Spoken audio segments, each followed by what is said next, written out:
and welcome to Commentator's Curse, a points-based football prediction podcast. We've all experienced the commentator's curse when watching a football match. You make a statement or a prediction about a player or a team and it just fails miserably before your eyes. And that's what this podcast is all about. I'm your host, Cam Wright, and today my guest is Herbie. Herbie, thanks for joining me, mate. No worries, nice to see you again. Yeah, you too. I'm just going to explain the format of the podcast since this is the first episode. So every week I'm going to be having a new guest on with me, and I'm going to ask them to make some bold, specific predictions about this upcoming group of Premier League fixtures.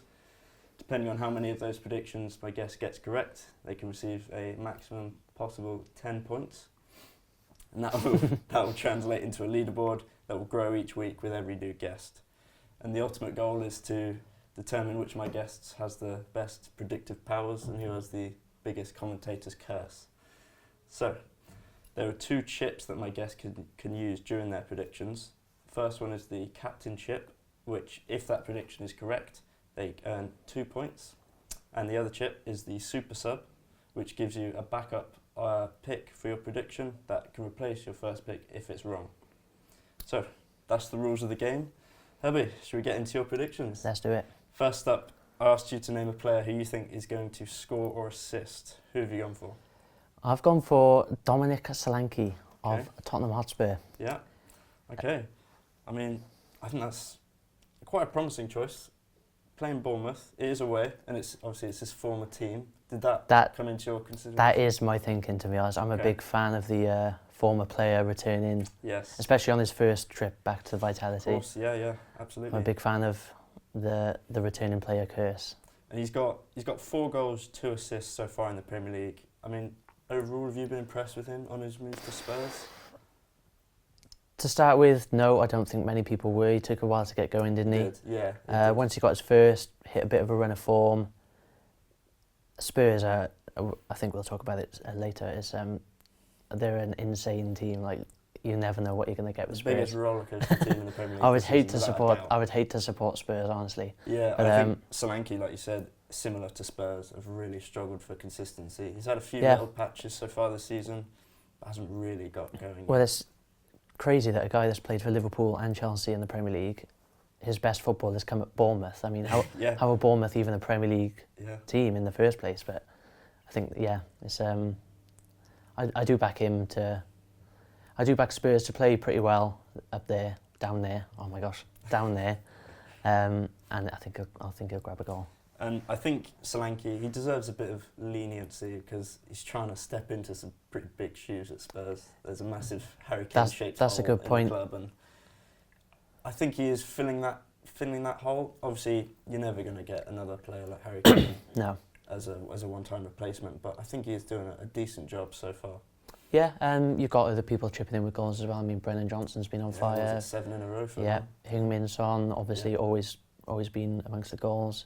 Timo Werner, maybe not so much, but never mind.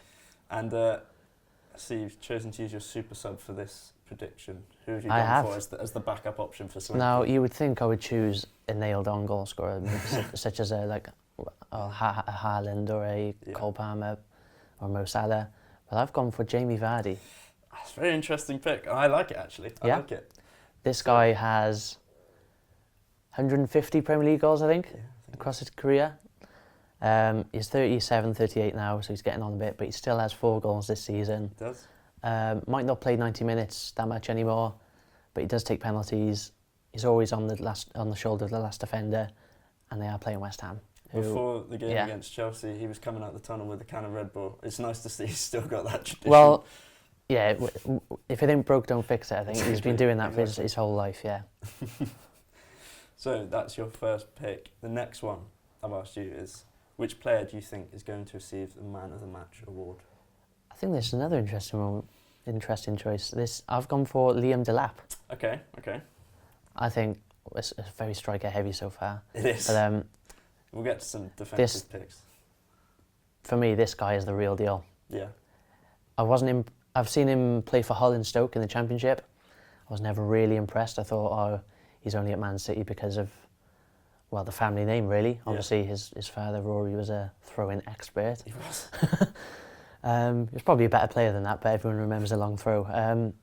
But there was signs in the Man United game on Sunday, where I thought he's becoming a proper player now. There's a bit of like Premier League arrogance about him, Definitely. especially when he was he's going up against Mazraoui, squaring up to Mazraoui. I was like, he's got something about him, and scores goals. He should have scored on Sunday, actually, shouldn't he? Should have.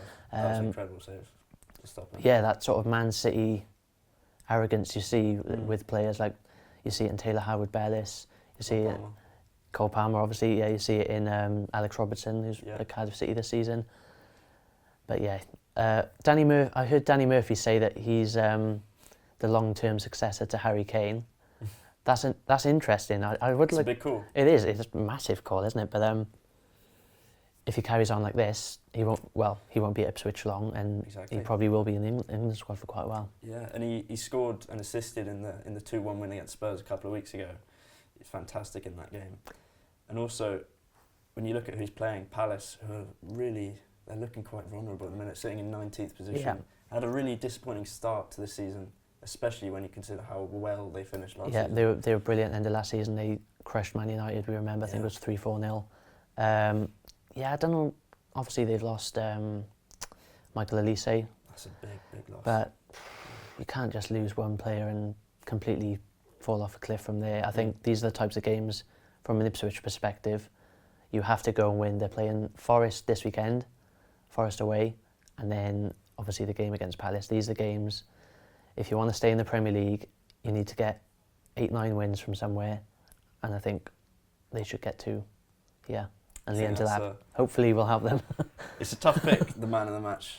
There's so many choices. It could be a defender, couldn't it? But it could. You never know. A defender gets a goal and a clean sheet, and they're going to get it, aren't they? Right, we've got a defensive pick now. We have you. A team that you think is going to keep a clean sheet.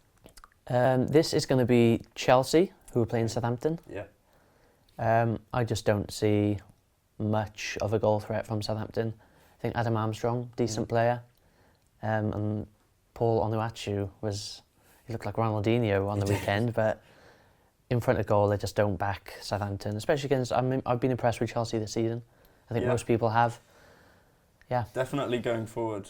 I mean, although Chelsea are going to be the favourites in this game, they haven't actually kept a clean sheet in the Premier League since, I think it's late September. Well, I didn't know that. West Ham, which it's quite a surprising stat when you think, you know, we've been playing really well attackingly, but defensively there's just been so much uncertainty and so many unforced errors. Is there a set centre-back partnership, or is there a lot of changing around at the moment? There have been quite a few changes, and that's partly due to injuries. Colwell was out for a few games, and also the fact that we've got so many options. Chelsea have a lot of players, don't they? I mean, I only found out last week that Tosin Adarabioyo was now a Chelsea player. Yeah, I thought he was still at. There's 5 centre-backs who probably could be in the starting centre-back partnership. So it's just, I think it is a lot of changes happening, and Reece James obviously got injured last week, and Malo Gusto is going to come and have to fill that gap. But I mean, despite Chelsea having a pretty poor clean sheet record recently, you have to feel Southampton, they're the only team yet to get to double digits for goals in the Premier League this season. It's a good opportunity for Chelsea. Yeah, my pick was more based on how poor Southampton are in front of goal than any defensive power that Chelsea do have. Yeah. Right. Next up is your underdog team. So this is a team that is not necessarily the bookie's favourite, but a team that you think can get a result, and you get a point for a draw or a win here. So got a good chance. Now I know I've said Dom Solanke to score for Spurs. Yes. But I still do think that Bournemouth could absolutely snag a result, or maybe even comfortably win against Spurs. Honestly, I can see it happening. They're both so up and down. And if you just get them at the right time, when Bournemouth are up and Tottenham are down. Spurs lost to Ipswich and then hammered Man City. I mean, that explains it all, doesn't it? And Bournemouth as well. They beat Man City and Arsenal within 2 games of each other, and then lost to Brighton and Brentford in their last 2. I mean, it's just... The Premier League's turning into the Championship in terms of results, isn't it? With these 2 teams, you cannot predict. It could be 4-0 either way. And I'm really impressed with Bournemouth. I mean, I know I was saying earlier, how are they still a Premier League team? But I mean that in a good way. They're, tiny club. Yeah. When I was growing up, they were like League One. They weren't even the Championship side. They were League One, League Two. Yeah. they famously only just stayed up in League Two in 2007-8, I think, after administration. So to see them what they're doing now with players like Semenyo, Evan Nielsen, really good going forward. At the back as well, Senesi, Kirkes. I really like Bournemouth, and Irala's done an incredible job. Yeah, there, again, people are saying when they sacked or when Gary O'Neill left, people were up in arms about that, but you have to say Iraola has blown him out of the water, really. Absolutely, yeah, definitely. Right, next up is the one I'm interested in. Player who you think is going to get the most fantasy points? This is tough because I'm not the best fantasy Premier I'm League player in the world. Every league I'm in this season so far. So I've gone for, this player is in my team, and I might think of captaining him for this particular fixture. This is Cole Palmer. Yes, I'm a big fan of this pick. Not quite been on it recently. No. Wasn't in the England squad either, was he? No, one of those fake injuries. Tactical, that decision. He has only got one goal in his last 5, which for his high standards is relatively poor. But with a player like him or like Haaland, they can at any time they could have a match where they score a hat trick, and it could just come out of nowhere. I bet Man City wish they still had him right now. Yeah, I bet. I think that's one. Not that Pep doesn't make many mistakes, does he? No. But I think that's one that he will, or maybe does already, regret. I think he's such a good player. I mean, scored in the Euros final already, and I think his ceiling's even higher. You've chosen to use your captainship for this. Is that a show of how confident you are that Cole Palmer's going to have a game on? Again, Southampton, poor side, and you've seen the goals they give away. Yes. On pretty much a weekly basis now, isn't it? Alex McCarthy or Aaron Ramsdale, whoever's in goal, I don't trust them. I think they give the ball away in the final or in their defensive third far too much for a Premier League team anyway. Yeah. And against teams like Chelsea, they're just gonna rip you apart, aren't they? Yeah. And hopefully Cole Palmer is. And when you look at Palmer against a team like that, he must be licking his lips. I mean, he likes a hat-trick as well, doesn't he, Cole Palmer? He does. And he was the highest FPL point scorer last season with 244, and he's currently second this season, only behind Salah, who's having another ridiculous season. So I feel like that's a relatively safe choice. Hopefully. I mean, I hope it is as well. As a Chelsea fan, I hope you're right on that one. Now, a player to get a card. This feels like a Southampton v Chelsea match preview at this point, but I'm going to say Flynn Downs. He's a yellow card machine, I think. He's already got 4 in the Premier League this season. He does like a challenge, doesn't he? He got multiple in the Championship last season. I remember he should have been sent off in the playoff final, to be honest. He made about 8 fouls.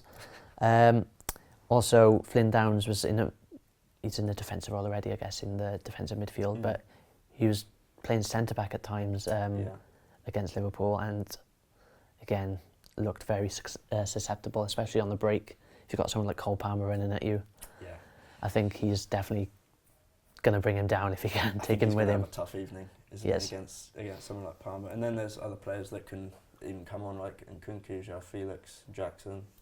Madrid.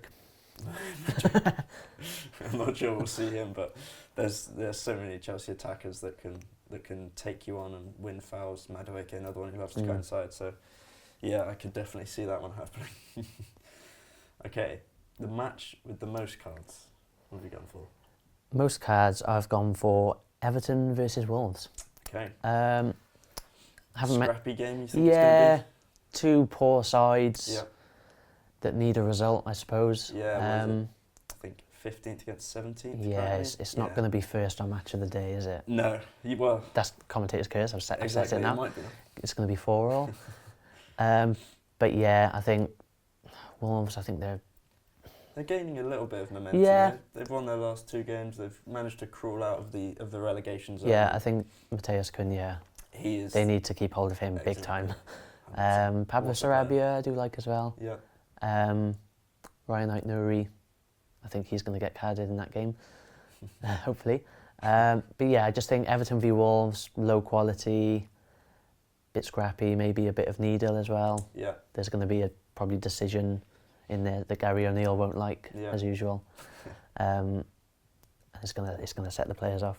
And I think Sean Dyche as well is under big pressure. Yes, I think absolutely. the players are going to have to put in the performance for him, have to battle. How disastrous would it be for Everton if they got relegated this season, with the new stadium being built for next year as well? They've been threatening it for a while, haven't they? It feels absolutely. Like, do you remember when Sunderland kept staying up just about, and then when they eventually did go down, it sunk completely. Exactly, they went straight back down to League One, but especially, as you say, with the stadium.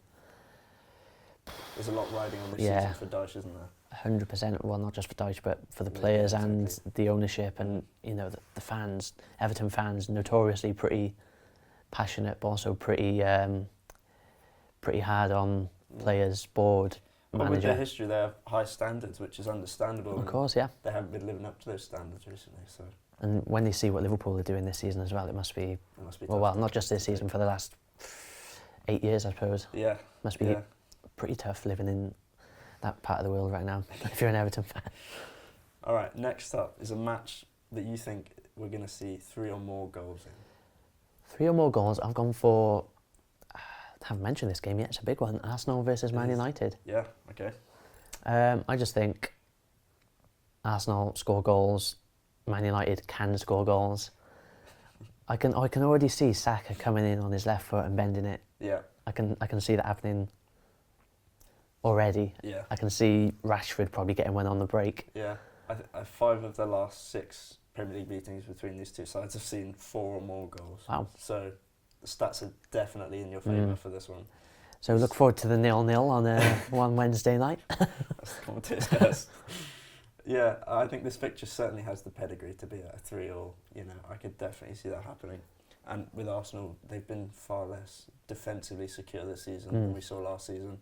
They've been leaking goals and getting some really poor results. So there's goals for both sides here, I definitely think. It's one of those games, Sky or whoever's showing the game like to hype it up massively because of the history, obviously. Exactly. Some of these games, you get all the build-up and then it's 0-0, but as you say, with this game, there has always been goals in it. Hopefully that'll happen again. And especially Amorim, is his first big game, I suppose. No disrespect to Ipswich or whoever they're playing in the Europa League this week. Yeah. And Arsenal, they could really, really do with a win. They've been struggling for form recently. They're not just 1 win out of their last 5. They're not taking advantage of Man City's failures, are they? And no, Liverpool are, but yeah, I mean that's been the stick to beat sort of Mikel Arteta and Arsenal with, isn't it? Is that whenever Man City have gone on a bad run, sort of they have as well. They've not really taken advantage. They probably should have won the league last season. Yeah. They went and sort of celebrated the 0-0 against Man City, didn't they? You have to win these games, especially when teams are off form. Man United, they're not exactly firing in all cylinders yet. No. I think under Ruben Amorim, I mean, I've only seen 90 minutes, but they looked okay. I think with a few more weeks of him, they should do okay, but Arsenal, you've got to win these games. Who do you see getting the goals in that game? You mentioned Saka, you could just see him cutting in on Saka. Anyone else you can see? Saka's the banker for me. Yeah. I think I see Gabriel. Yes. Gabriel likes a big leap-in header, doesn't he? He's not fine this season with his headers, isn't he? I do see Man United scoring. I said Rashford. I'm not sure about that anymore. Bruno Fernandes. Penalty. Yeah. Okay. The final prediction. The match that you think is going to have a penalty in it. I've mentioned this game already. Just in terms of how scrappy the game is, I've gone Everton v Wolves again. Yeah. I could absolutely see this happening. I mean, they've conceded a total of 3 penalties so far this season, both teams, so only Chelsea have conceded more. Any players in particular you think are going to win or give away that penalty? I can see Ait-Nouri rash challenge. I can see Mario Lemina rash challenge. Everton point of view, Mikalenko, I suppose. Yeah, is Ben Godfrey playing at the moment? I find him very clumsy. Yeah, he can be. Yeah. And you know, I've mentioned him a few times today. I must have an agenda against him. Gary O'Neill. He's always moaning about some sort of decision, so it just feels like there could be another one that goes against Wolves. Definitely. And also in not that it makes any difference, but at Goodison a few weeks ago, in the women's game, Everton v Liverpool, there was a terrible penalty decision for a foul that was outside the box. So I just think history might repeat itself in that sort of. Okay. Well, Herbie, that concludes your predictions. There's some really, really interesting picks in there. I hope I've not gone too basic with my choices. I like an outside shout. Definitely a couple, like Liam Delap. I really like that choice. I think it's fantastic, and Vardy as well. And I know I'm going to be top of the league as well, because I'm the first. So exactly. Yeah. I'm excited to see how they work out for you over the sort of round of fixtures. Are you feeling confident? Not particularly. You wouldn't put money on those? Oh no way, no way.